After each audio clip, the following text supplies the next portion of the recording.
మడకసిరలో TDP 43వ ఆవిర్భావ దినోత్సవాన్ని తెలుగు తమ్ములు పండుగలా జరుపుకున్నారు. స్వర్గీయ ఎన్టీఆర్ వ్యక్తి కాదు, ఆయన ఒక మహాశక్తి, యువ పురుషుడు అని ఆయన ప్రవేశపెట్టిన సంక్షేమ పథకాలే నేటికి దేశంలో అమలవుతున్నాయని మడకసిర శాసనసభ్యులు టీటీడీ పాలక మండలి సభ్యులు ఎంఎస్ రాజు అన్నారు. టీడీపీ 43వ ఆవిర్భావ దినోత్సవాన్ని పురస్కరించుకుని మడకసిరలో ఎమ్మెల్యే ఎంఎస్ రాజు, మాజీ ఎమ్మెల్సీ గుండుమల తిప్పేస్వామి, టీడీపీ రాష్ట్ర కార్యదర్శి డాక్టర్ శ్రీనివాస్ మూర్తి నాయకులు ఎన్టీఆర్ విగ్రహానికి పూలమాలలు వేసి నివాళులర్పించారు. ఈ సందర్భంగా ఎంఎస్ రాజు మాట్లాడుతూ ఎన్టీఆర్ ఇచ్చిన స్ఫూర్తితోనే ముఖ్యమంత్రి చంద్రబాబు రాష్ట్రాన్ని అభివృద్ధి సంక్షేమం దిశగా పరుగులు పెట్టిస్తున్నారు. బీసీలకు రాజ్యాధికారం, మహిళలకు ఆస్తులు సమాన హక్కు, పటేల్ పట్వారీ వ్యవస్థ రద్దు, రూపాయికే కిలో బియ్యం, జనతా వస్త్రాల పంపిణీ, పక్కా ఇళ్ల నిర్మాణం వంటి ఎన్నో ప్రజా సంక్షేమ పథకాలను ప్రవేశపెట్టిన ఎన్టీఆర్ ప్రజల హృదయ సుస్థిర స్థానం సంపాదించారు. యువ పురుషుడిగా నిలిచిపోయారు. మా నాయుడుగా మరోవలేని నాయకుడిగా ఎన్టీఆర్ చరిత్రలో నిలిచిపోయారు. పార్టీని స్థాపించిన 9 నెలల్లోనే రికార్డు స్థాయిలో అధికారం చేపట్టి దేశ రాజకీయాల్లో ఊపెను ప్రజా ప్రపంచనాన్ని సృష్టించారు. స్వర్గీయ ఎన్టీఆర్ స్ఫూర్తితోనే ముఖ్యమంత్రి చంద్రబాబు నాయుడు గారు రాష్ట్రాన్ని అభివృద్ధి సంక్షేమం టెక్నాలజీ దిశగా పరుగులు పెట్టిస్తున్నారు. తాతకు తగ్గ మనవడిగా రాష్ట్ర ఐటీ విద్యాశాఖ మంత్రి నారా లోకేష్ తెలుగుదేశం పార్టీ కుటుంబ సభ్యులను కోటికి చేర్చారు. దేశంలో మరే రాజకీయ పార్టీ సాధించని ఘనతను సాధించేలా చేశారని ఎంఎస్ రాజు అన్నారు. కార్యక్రమంలో పెద్ద ఎత్తున పార్టీ శ్రేణులు పాల్గొన్నారు.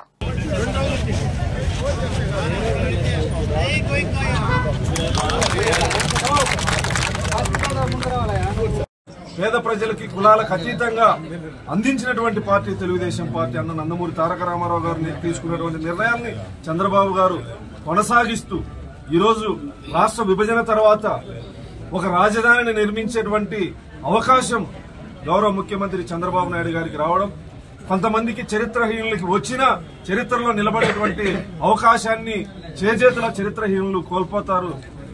పురాణాల్లో, ఇతిహాసాల్లో గాని రాజధాని నిర్మాణాలు చరిత్రకారులకే సాధ్యం.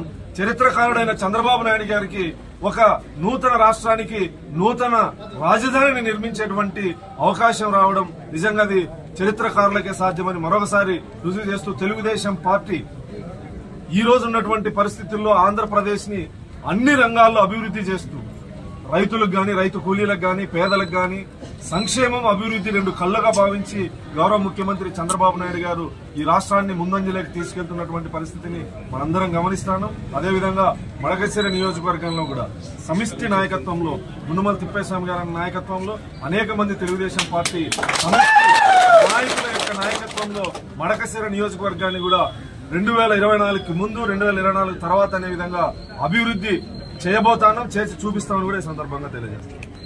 తీసుకొచ్చినటువంటి ఘనత అన్న నందమూరి తారక రామారావు గారిది, అదేవిధంగా గౌరవనీయులు ముఖ్యమంత్రి వర్యులు నారా చంద్రబాబు నాయుడు గారిది.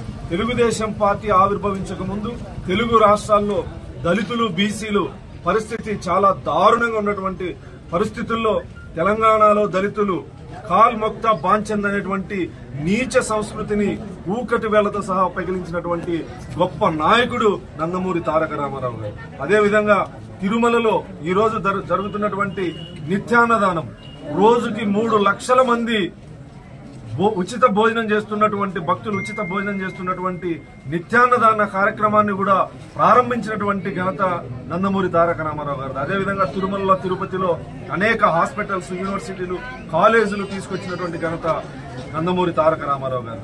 తెలుగుదేశం పార్టీ తెలుగు రాష్ట్రాల్లో కార్యకర్తలు, తెలుగు ప్రజలు అత్యధికంగా ప్రేమించి అభిమానించేటువంటి ఏకైక పార్టీ తెలుగుదేశం పార్టీ అని గర్వంగా చెప్పదలుచుకున్నాం. ఎందుకంటే అనేక కష్టాలు ప్రతిపక్షంలో ఉన్న వెన్ను దన్నుగా నిలబడి ప్రాణాలకు సైతం తెగించి పోరాడేటువంటి నిజమైన కార్యకర్తల బలం ఉన్నటువంటి పార్టీ తెలుగుదేశం పార్టీ.